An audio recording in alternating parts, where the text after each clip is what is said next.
And good afternoon. Welcome to Searching for the Truth. It's turned out to be a pretty nice day. Thank you so much for joining us. And if you have a question or comment this afternoon, we'd love to hear from you. Our phone number is 1-855-568-1062. 1-855-568-1062. We were discussing the subject of patience last week, and appreciate hearing back from some who have went to our YouTube channel and watched the programs. Appreciate the feedback very much. Very encouraging. But today we're going to pick up with something else that a little on the negative side, I might say. Selfishness. The sin of being self-centered.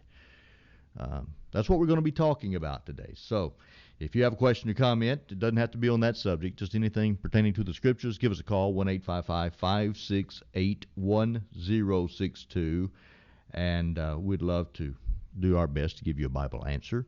If you would like to comment, send us an email. Find Don McClain at sbcglobal.net. That's how you do that, DonMCCLAIN at sbcglobal.net. And anything that we can do to help you in your search for the truth, we'd love to do what we can. If we cannot give you a Bible answer for any question that you have, we'll tell you right quick. We don't know, but we'll search for the Scriptures, through the Scriptures, to find out what the Bible does say about it, if it says anything at all. And sometimes we just have to say, well, the Bible doesn't address that particular subject specifically, but here are the principles by which we can come to a wise decision concerning it. We can discern what is right or what is wrong in regard to anything that we may be faced with through a study of the Scriptures and the principles that are established in the Word of God. So we'll do our best. We'll do our best to search the Scriptures to help you in your search for the truth. And if you have a question or comment today about the subject of self-centeredness, we would love to hear from you. All right. What about our own issues that we have with ourselves? All of us have battled this. Don't say that you've never had a struggle with selfishness. I think we all have. How do we conquer that? Where does it come from? Those two questions need to be answered. And if we can understand where it comes from, then I think we can understand how to conquer it. And, of course, through the Scriptures and through the Lord's help, we can indeed conquer the sin of selfishness. We do live in a me-first society. We live in a culture where everything is about me. And as we turn to the Scriptures this afternoon, I want to start our study from the book of Luke in the 12th chapter, beginning in verse 13. Luke chapter 12 and verse 13. The Lord here is presented with a dilemma. Someone in his audience says, "Teacher, tell my brother to divide the inheritance with me." Jesus' response is found in verse 14. "Man, who made me a judge or an arbitrator over you?" And he said to him, "Take heed and beware of covetousness, for one's life does not consist in the abundance of the things he possesses." Then he spoke a parable to them, saying, "The ground of a certain rich man yielded plentifully. And he thought within himself, saying, What shall I do, since I have no room to store my crops? So he said, I will do this. I will pull down my barns and build greater. And there I will store all my crops and my goods. And I will say to my soul, Soul, you have many goods laid up for many years. Take your ease, eat, drink, and be merry." If we just give that a cursory reading, we will likely skip over some very important points made in this parable. Certainly, it has to do with covetousness. Certainly, it has to do with the man who has placed his treasure, his values, in material things instead of spiritual things. And we'll see that, by the way, as we get into verse 20. But I want to go back through this with you quickly. Notice in this parable, this certain rich man that he mentions, he begins by saying, "What shall I do?" Okay, so this is a conversation that he's having with himself. What shall I do? since I have no room to store my crops. Okay? Whose crops did he see these crops belonging to? Or whose were they? Well, they were his. He saw them as his. And so he said, I will do this. I will pull down my barns and build greater. Okay, so he's determined within himself what he is going to do to help himself. And even the barns are his, of course, and he says, I will build greater, and there I will store all my crops and my goods. And then in verse 19, and I will say to my soul, Soul, you have many goods laid up for many years. Take your ease, eat, drink, and be merry. Where was his treasure laid up? And for whom was it laid up? Yes, as you get into verses 20 and 21, God said to him, Fool, this night your soul will be required of you. Then whose will those things be which you have provided? So is he who lays up treasure for himself and is not rich toward God. You see, it's a life that's centered around himself in this parable.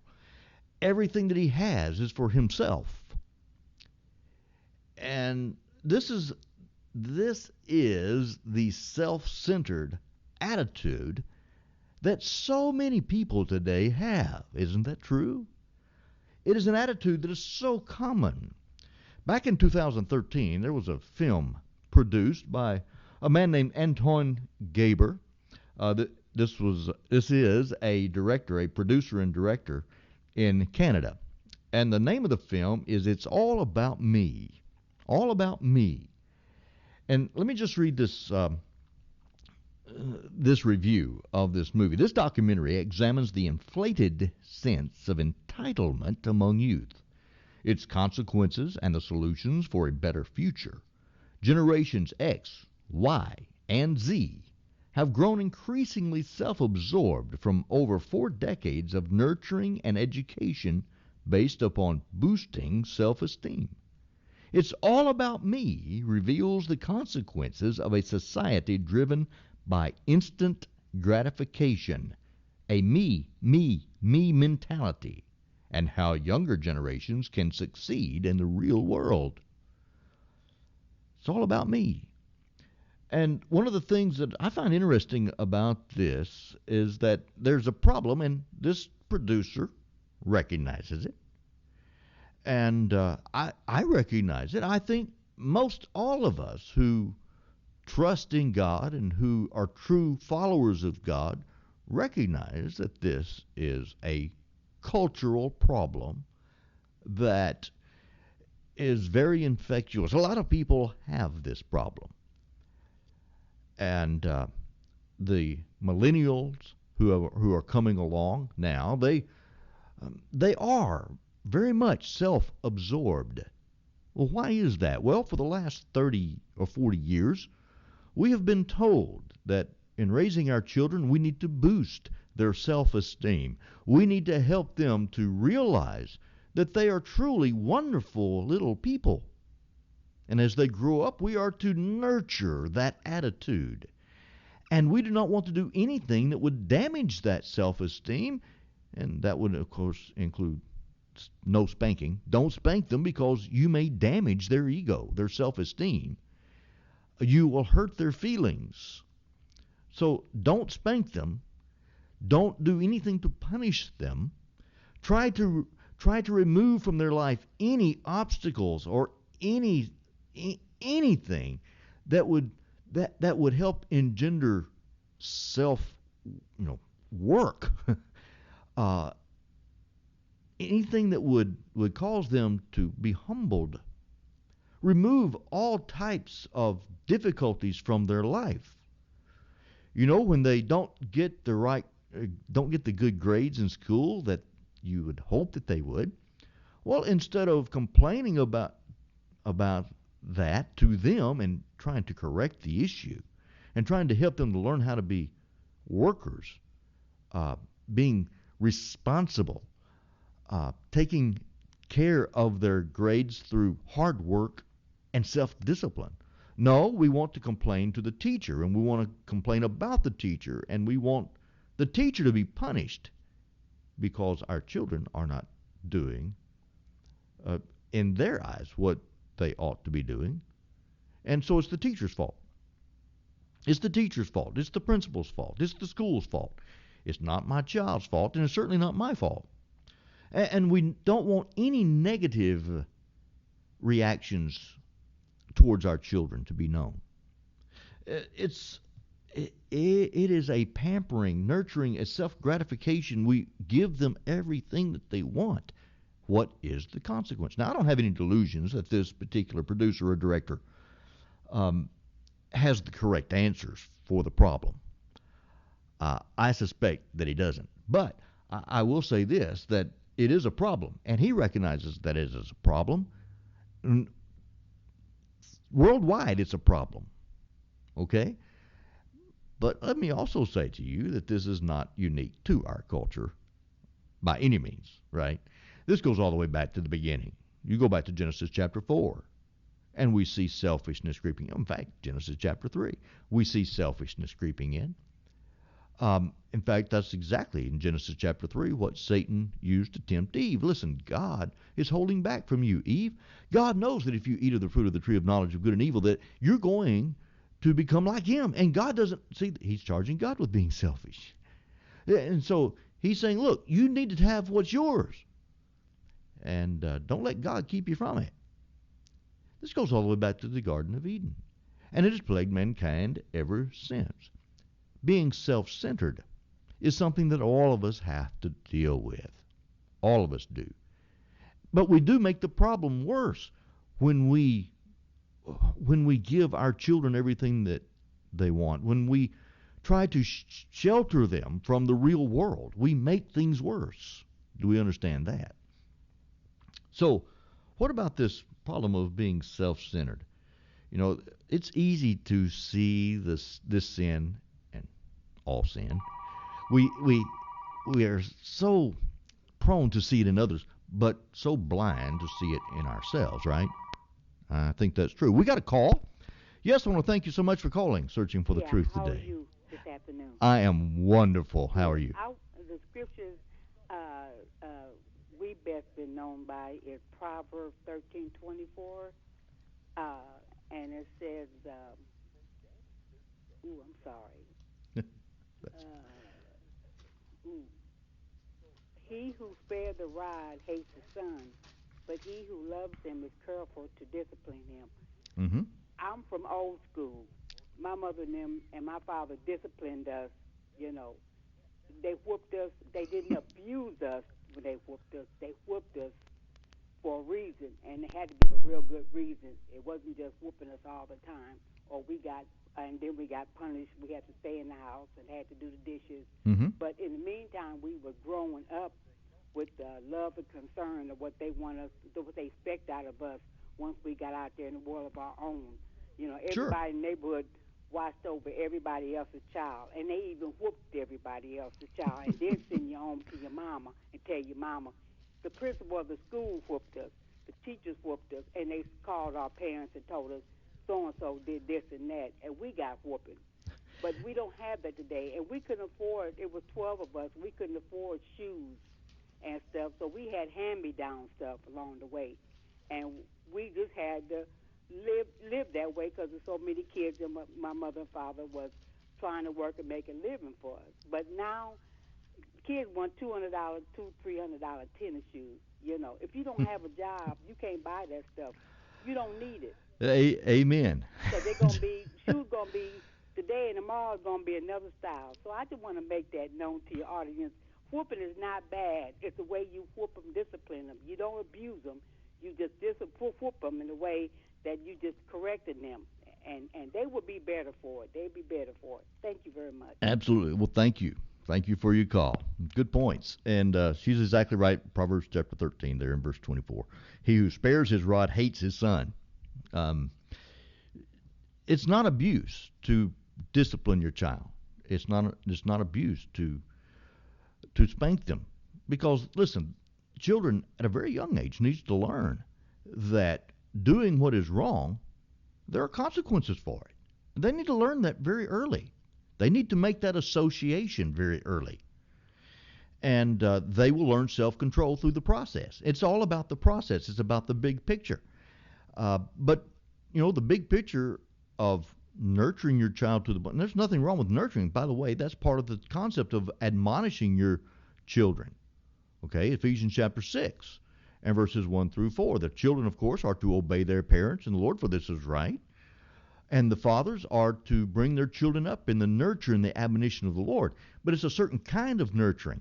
It's a nurturing bent towards God, right? It's a nurturing bent towards self-discipline and responsibility, not nurturing their ego, not nurturing their self-esteem to the point where they become selfish, self-centered, egotistical people. And there's a huge difference there. So appreciate the call very much. Very good point. That's not the only passage in the book of Proverbs that makes that point.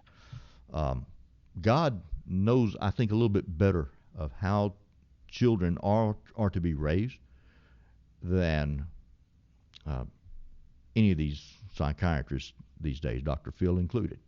But, okay, self-centeredness. Let me tell you, as we talk about this, let me give you some aspects of what we're really talking about. And first of all, if we have a self-centered identity, and that's really, really popular today, it's all about who I am.